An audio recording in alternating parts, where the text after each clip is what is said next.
오늘 우리에게 주신 하나님 말씀은 갈라디아서 2장 20절입니다. 우리가 한 목소리로 하나님 말씀을 읽겠습니다. 내가 그리스도와 함께 십자가에 못 박혔나니 그런즉 이제는 내가 사는 것이 아니요 오직 내 안에 그리스도께서 사시는 것이라. 이제 내가 육체 가운데 사는 것은 나를 사랑하사 나를 위하여 자기 자신을 버리신 하나님의 아들을 믿는 믿음 안에서 사는 것이라. 아멘. 사도 바울은 예수님의 12제자는 아니었습니다. 그러나 12제자 못지않게 많은 사역을 감당한 대단한 사도였습니다. 그는 전도자로서, 또 신학자로서, 목회자로서, 또 하나님 말씀을 기록한 성경의 기자로서 전무후무한 사역을 감당한 사람이었습니다. 특별히 그가 기록한 말씀이 신약성경 27권 가운데 13권이나 차지할 만큼 신약 성경 그 역사의 가운데 아주 큰 사역을 했던 사람이 바로 사도 바울이었습니다.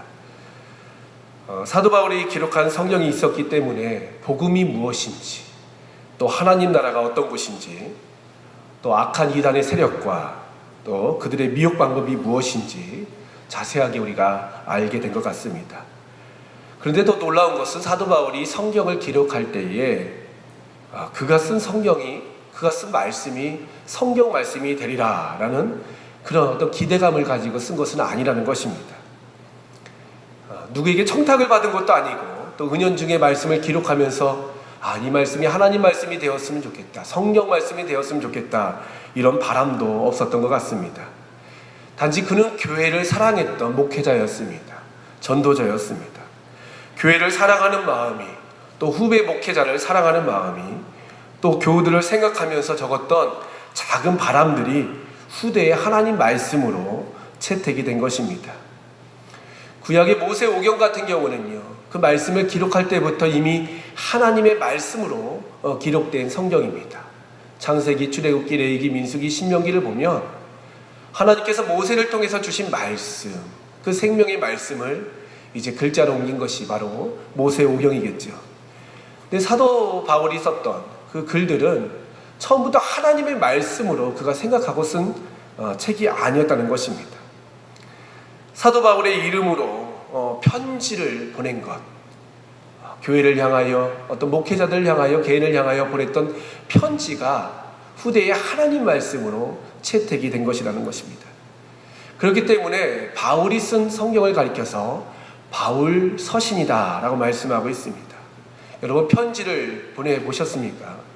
최근이야 인터넷 또 핸드폰이 발달되면서 이렇게 문자로 짧은 단문을 편하게 보내지만요, 예전에 편지 한 통을 보내기 위해서는요, 그 주소를 알아야 되고, 또 편지지를 구해야 되고, 편지를 다 쓴 후에 우표를 붙여서 우체통에 넣어야 됩니다.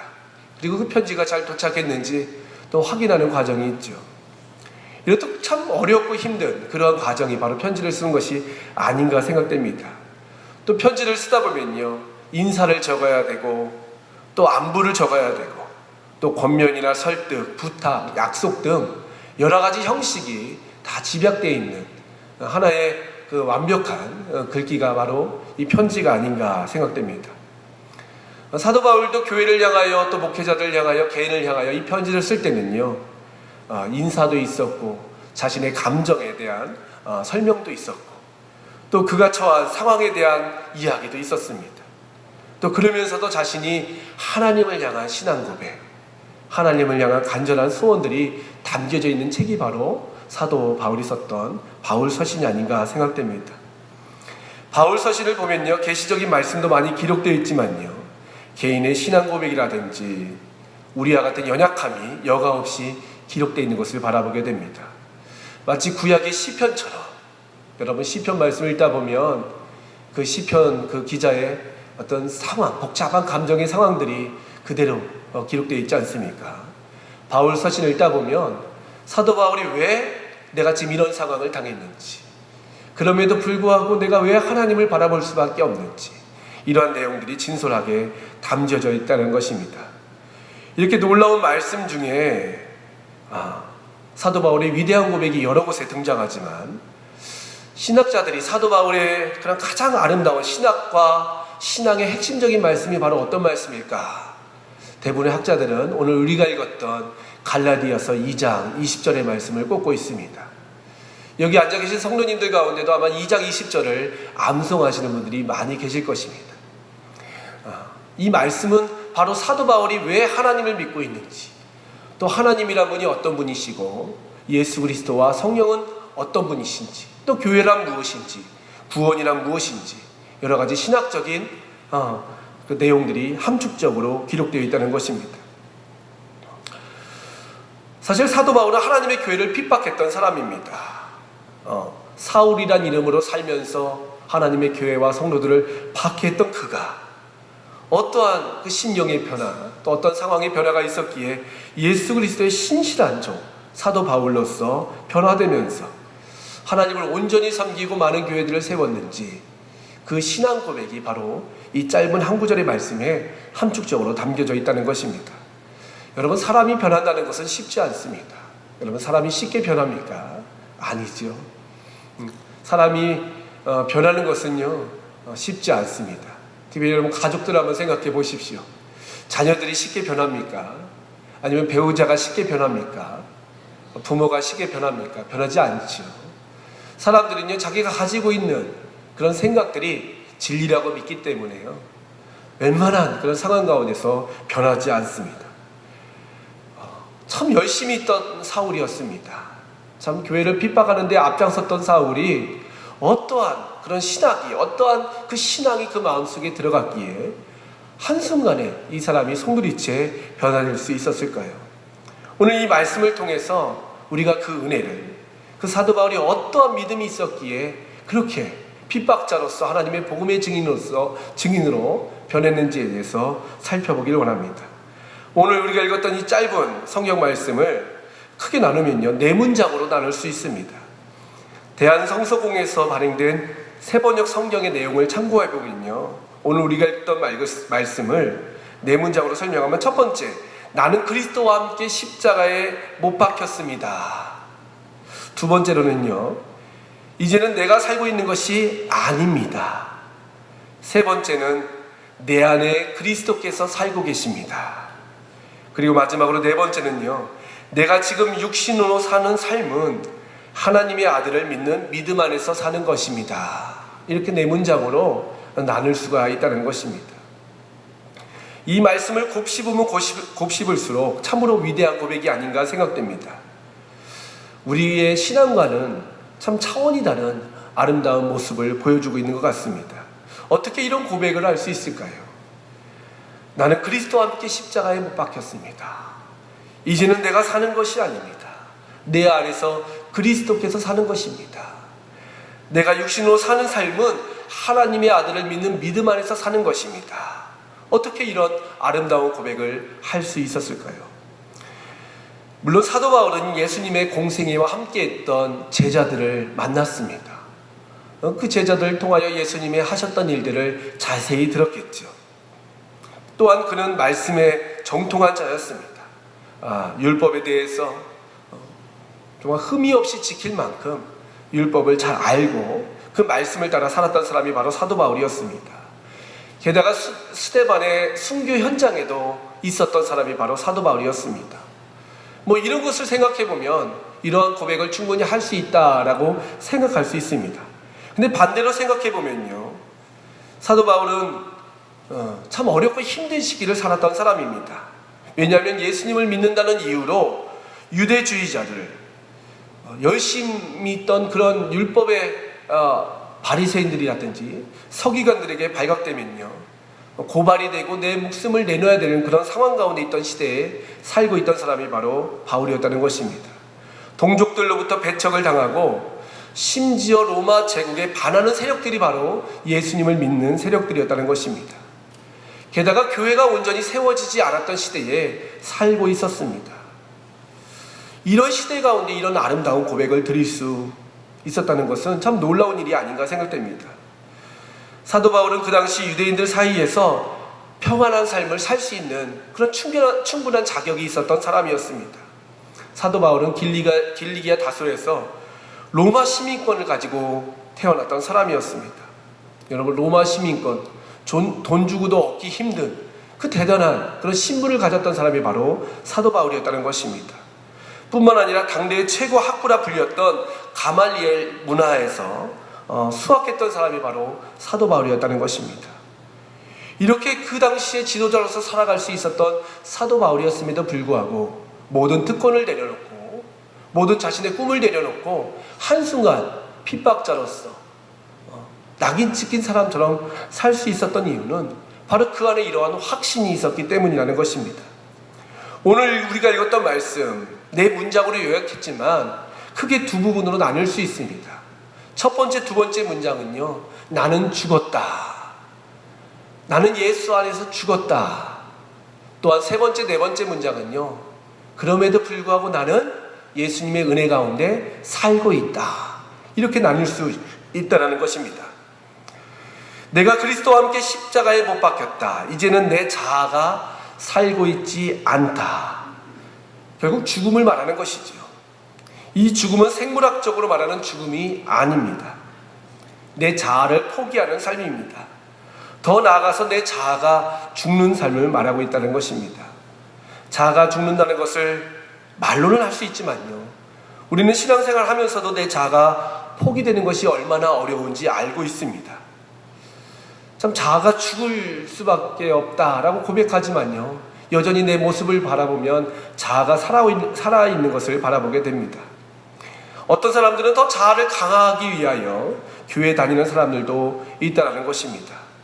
그렇다면 자아가 무엇일까요? 신학적으로 보면 타락한 본성을 말하고 있습니다. 내 타락한 감정, 내 타락한 자유의지, 또 타락한 세상을 가리켜서 자아다라고 말하고 있습니다. 요한 1서에 보면요, 이 자아를 가리켜서 육신의 정욕, 안목의 정욕, 이생의 자랑이다 라고 말하고 있습니다. 예수 그리스도를 믿는 사람들, 그리스도인들은요, 이 자아가 죽는 것입니다. 자아가 죽는다는 것은 내가 느끼는 타락한 감정이라든지 타락한 선택에 의하여 이끌리는 삶이 아니라는 것입니다. 감정의 기준이 달라진다는 것입니다. 감정의 주체가 나로부터 하나님께로 바뀌는 것이 바로 내 자아가 죽는다는 것을 말하고 있다는 것입니다. 자아가 죽지 않으면요, 누가 나에 대해서 불쾌한 소리를 하면 내 감정이 격앙되게 됩니다. 반대로 누가 나를 칭찬해 주면요, 아주 기뻐서 세상을 다 얻은 양 살아가게 되는 것입니다. 그러나 자아가 죽은 사람은 예수님 때문에 살아가기 때문에 내가 주체가 아니라 바로 하나님의 영광과 하나님의 나라와 하나님의 의를 위하여 살아가게 된다는 것입니다. 오히려 예수님 때문에 핍박당할 때에 기뻐할 수 있고, 예수님 때문에 박해당할 때에 천국의 소망을 더욱더 확실하게 하는 것이 바로 자아가 죽은 삶의 하나의 모습이 될 수 있습니다. 거듭난 자아는요, 십자가에서 내 자아가 죽었기 때문에 이제는 하나님의 나라의 의와 또 하나님 나라의 영광이 바로 나의 희노애락의 기준이 된다는 것입니다. 마태복음 5장 11절에서 12절 말씀에 보면, 나로 말미암아 너희를 욕하고 박해하고 거짓으로 너희를 거슬러 모든 악한 말을 할 때에는 너희에게 복이 있나니 기뻐하고 즐거워하라. 하늘에서 너희의 상이 큼이라. 너희 전에 있던 선지자들도 이같이 박해하였느니라 라고 말씀하고 있습니다.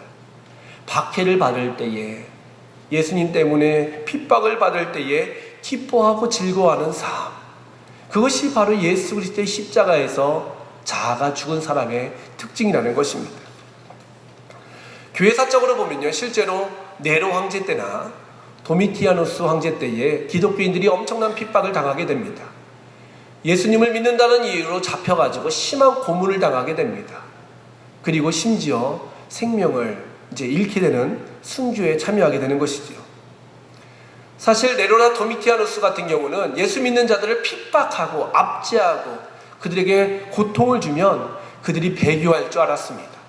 근데 신실한 그리스도인이었기 때문에 그 핍박 가운데, 그 고문 가운데, 그 아픔 가운데서도 오히려 더 하나님을 찬양하고 기뻐했다는 것입니다.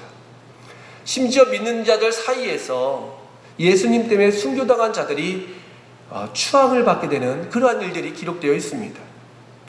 게다가 고문의 흔적들, 불로 찢어진 흔적, 칼로 베인 흔적, 채찍에 맞은 흔적이 믿는 자들 사이 가운데서 예수님의 고난에 동참했다는 이유로 영광의 흔적이다, 영광의 상처다라는 그런 이름으로 불려졌다는 것입니다. 그로 말미암아 그들이 이제 핍박하는 그런 모습들이 바뀌게 되는 것이죠.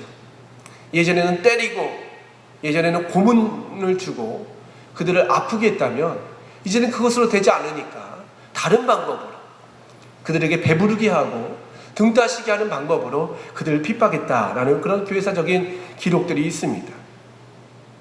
선택의 기준이 소유의 가치가 바로 예수님께 향하게 된다는 것입니다. 십자가에서 예수님과 함께 나의 모든 과거의 삶이 포기된 자들이 바로 그리스도인, 하나님의 신실한 일꾼들이라는 것입니다. 사도 바울은 내가 예수님과 함께 십자가에 못 박혀 죽었다.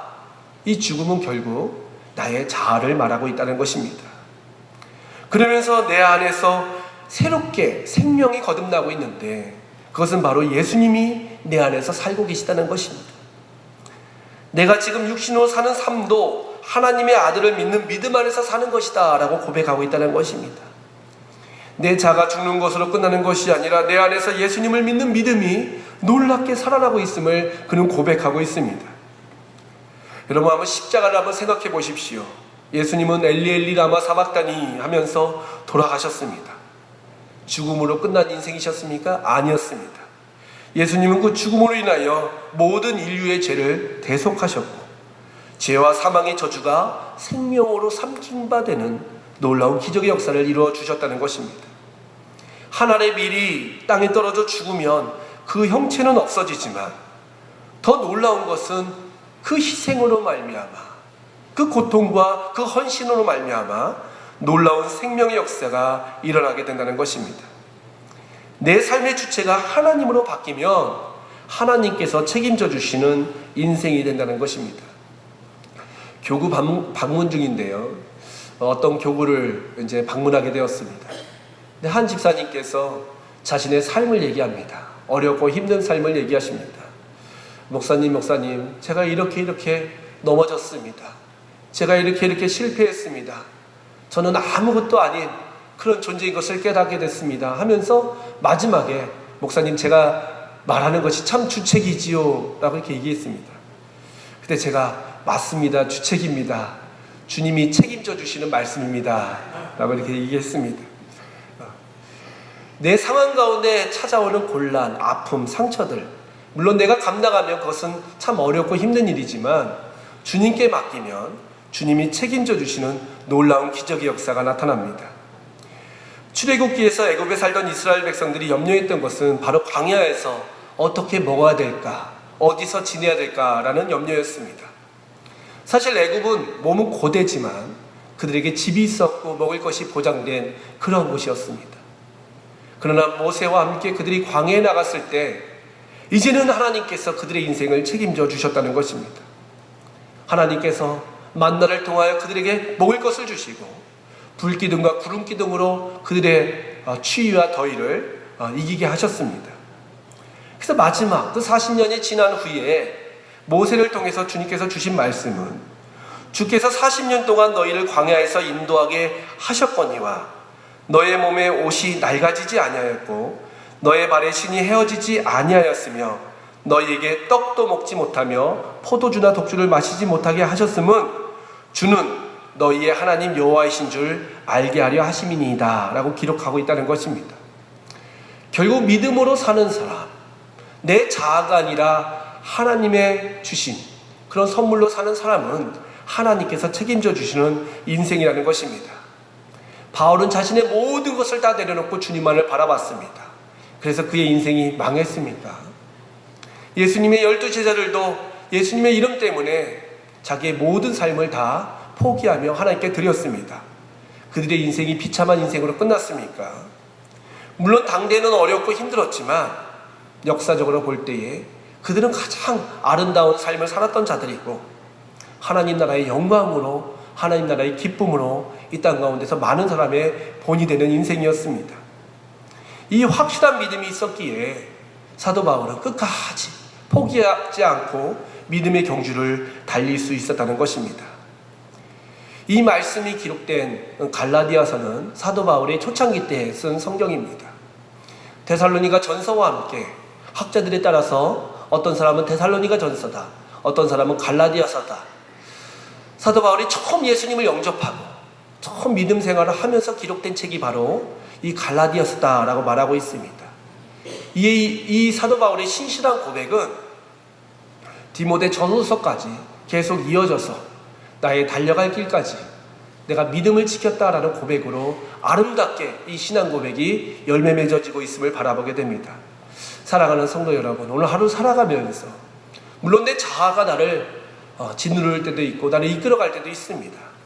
그렇지만 하나님께 내 주권을 맡기고 내 감정이라든지 내 선택을 주님의 관점으로 맡기고 오늘 하루도 살아감을 통하여 하나님께는 영광이요 우리 삶 가운데는 놀라운 회복과 기적의 역사가 나타나는 귀한 은혜가 있으시기를 주님의 이름으로 축원합니다. 이 시간 다 함께 기도할 때에 주님과 함께 우리의 자아가 십자가에 못 박힌 것을 기억하게 하소서. 나는 날마다 죽노라 하고 고백하지만 내 자아가 살아서 나를 다스릴 때가 얼마나 많은지 하나님, 우리의 자아를 주님과 함께 십자가에 못 박힘을 통하여 놀라운 믿음의 역사가 나타날 수 있도록 함께하여 주시옵소서. 하나님의 기적의 역사가, 생명의 역사가 날마다 우리의 삶 가운데 나타나게 하여 주시옵소서. 같이 한번 기도해 주시고, 슬픔 당한 가정이 있습니다. 하나님의 위로와 소망으로 함께하여 주시옵소서. 장래가 은혜 가운데 잘 맞춰질 수 있도록, 또 출타 중이신 위임 목사님께서 하나님의 은혜 중에 학업을 잘 감당하실 수 있도록 우리 함께 합심으로 기도하도록 하겠습니다. 나는 날마다 죽노라라고 고백했던 사도 바울의 고백처럼 내 자아가 오늘 우리를 다스리고 있다면 오늘 다시 한번 십자가 앞으로 나갈 수 있는 결단을 허락하여 주시옵소서. 이제는 내가 사는 것이 아니라 내 안에서 그리스도께서 살아나는 놀라운 역사를 경험할 수 있도록 인도하여 주시옵소서. 입술로는 하나님을 경외하고 하나님을 사랑한다 하지만 하나님이 나의 주인이시여 나의 목자라고 말하고 있지만 진정 주님의 말씀으로 이끌리는 삶이 아니라 내 생각, 내 경험, 내 판단으로 사는 삶이랍니다. 아버지께서 오늘 우리의 삶을 다스려 주시옵소서. 거룩함으로 나갈 수 있는 저희들의 삶이 될 수 있도록 인도하여 주시옵소서. 십자가에서 내 자아가 못 박히게 하여 주시옵시고 이제는 내 안에서 그리스도의 놀라운 믿음이, 그리스도의 놀라운 생명이 나타날 수 있도록 함께하여 주시옵소서. 슬픔 당하는 우리 사랑하는 가정들 기억하여 주시고 그 가정 가운데 하나님의 위로와 소망으로 함께하여 주시옵소서. 이 장례를 통하여 하나님의 영광이 나타날 수 있는 기회를 허락하여 주시고 또 출타 주신 목사님 가운데 함께하여 주시옵소서. 배우는 모든 가정 가운데 하나님의 뜻이 우리 교회 가운데, 우리 성도들 가운데 아름답게 나타날 수 있도록 함께하여 주시옵소서. 모든 것 우리 주님께 맡겨드리오며 예수님의 이름으로 기도하옵나이다. 이제는 예수 그리스도의 무한하신 은혜와 아버지 하나님의 극진하신 사랑과 성령님의 교통하심이 여기에 모인 사랑하는 성도들 위해, 가정 위에, 생업 위에, 오늘 한 달의 삶 위에 이제와 영원토록 함께 하시길 간절히 축원하옵나이다.